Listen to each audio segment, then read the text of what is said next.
There is a reason that Americans say, gee, we never knew about this. And the reason is it was very much in the interest of the governments that won the war, East and West, but particularly the United States, to keep a lid on what we had discovered when we liberated Dora and Nordhausen. And so Americans were told almost nothing about this.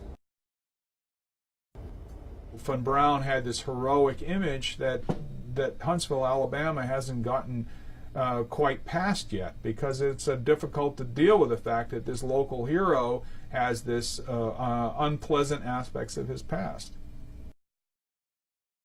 It's important to remember in the case of von Braun, in the case of Rudolph and some of the others, we're not just talking about some men who worked for an evil regime. We're talking about men who themselves took part in Nazi crimes. This isn't just guilt by association. It's not just that some of them were in the SS or the Nazi Party. They were personally complicit in Nazi crimes. The same kinds of crimes for which Albert Speer was convicted at Nuremberg. People like von Braun and Rudolph should have been prosecuted.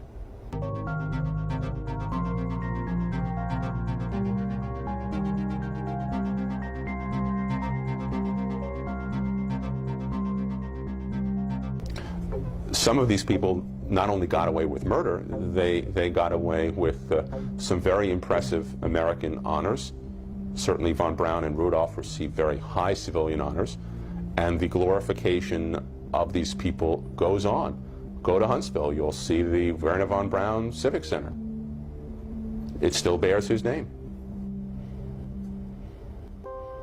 When I was growing up, von Braun and his rocket colleagues were the so-called good Nazis.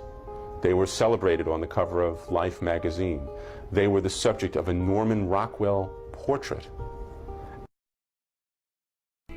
They used to hang 5 people a day in the entrance of the tunnel to make sure that everybody knew that if they were caught in sabotage, they were next. So every day? Every day. But these were the good Nazis. These were our Nazis.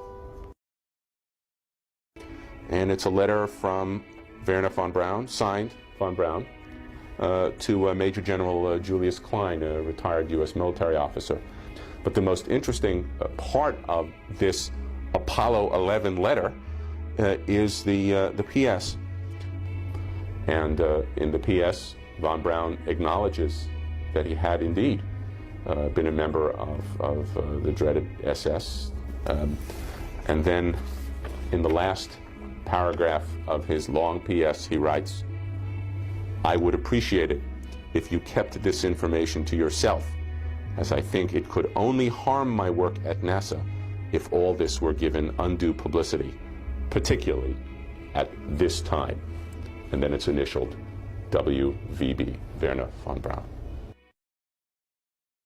So I don't really put too much stock in those stories, and I'm certainly not that interested in delving into somebody's background. All sorts of things are done for a person's country by direction of those above us.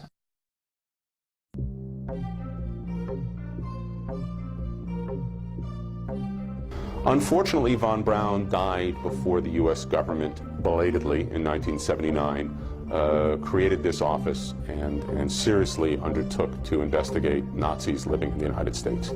Had he still been alive, there is no doubt that he would have become a major subject of federal investigation. I want you to read this. Everything science has taught me and continues to teach me strengthens my belief in the continuity of our spiritual existence after death. Werner von Braun.